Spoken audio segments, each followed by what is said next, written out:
জেদ ছাড়া সাফল্য কখনোই অর্জন করা যায় না। জেদ হলো সেই আগুন যা ব্যর্থতাকে পুড়িয়ে ছাই করে দেয়। জেদ হওয়ার মানে হলো প্রতিটি নাকে হ্যাঁতে বদলানো। তোমার জেদই তোমার পরিচয়, সেটা ভুলে যেও না।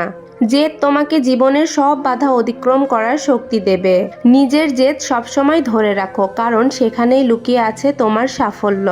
তাই কোনো কিছু না পারলে কখনো ভেঙে পড়ো না। সবসময় যে কাজটাই করতে চাও সেটা করার জন্য পরিশ্রম করো।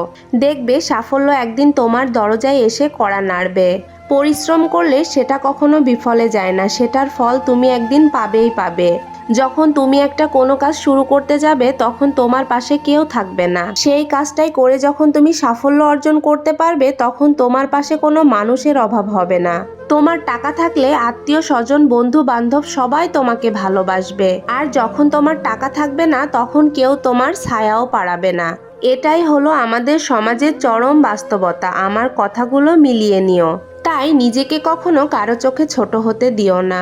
এমন কিছু করো যাতে তাদের চোখে তোমার সম্মান অনেক গুণ বেড়ে যায়।